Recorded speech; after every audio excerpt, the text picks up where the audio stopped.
I think one of the questions that I still want to answer is, how does the immune system actually kill this bacterium? It's thought that, people who are infected with TB, they cough, the bacteria are in droplets, somebody inhales that air, and then you can have a whole set of different outcomes. You can have some people who never seem to develop disease at all. You have some people who go on to have full-blown infection. But we don't really understand what governs why some people go down this path and some people go down this other path. And, the engineer in me, when you kind of drill down to what really happens on the cellular level, it's immunological Pac-Man, so to speak, because you've got a bacterium, it gets engulfed by the immune cell, but really what we don't know is how the cellular digestive system works, so to speak, insofar as how do you take this bacterium that you've just ingested and destroy it before it destroys you? And so that's the big question that I still pursue to this day.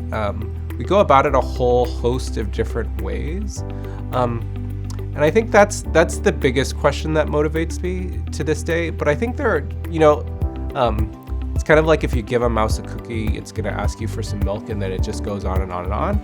And that's kind of how I've found my research career thus far is a good question can go a really, really long way to kind of it's in a lot of ways a find your own adventure book, where you kind of stumble across this and you say, well, this doesn't make any sense. And then you find this and you're like, well, this doesn't make any sense. And so I have to understand this so I can address this question. And then I have to develop this tool to be able to come back to this question. And so, so it's kind of this great unraveling, which is what I think of as my junior faculty career, which is here's this thing that we assume to be true, but we don't actually know how it works. And then the great unraveling is, how you, with your students, really take that big question and break it up into 5-year chunks for each graduate student, such that they can figure out, how am I going to contribute to this bigger question? While we've called it tuberculosis for over 100 years, one of the things that still strikes me to this day, especially during the pandemic, is we still don't yet have an effective vaccine that protects people against the development of TB.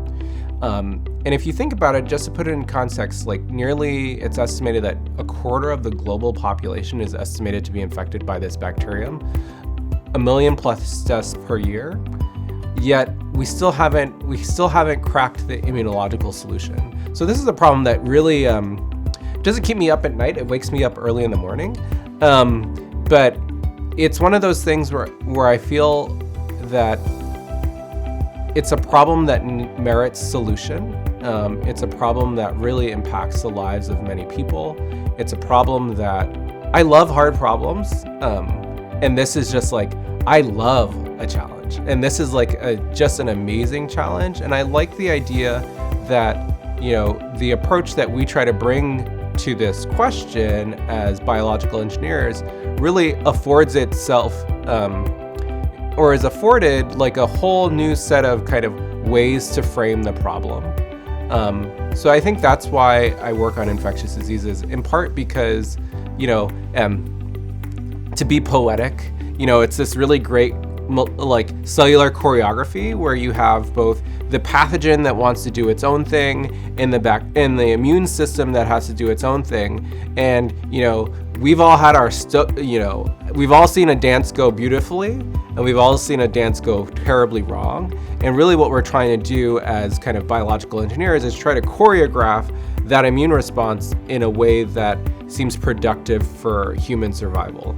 And so that's really why I do it, because it's both intellectually really rewarding. It is the most impactful thing that I think I can be doing right now. And it's a lot of fun to think about.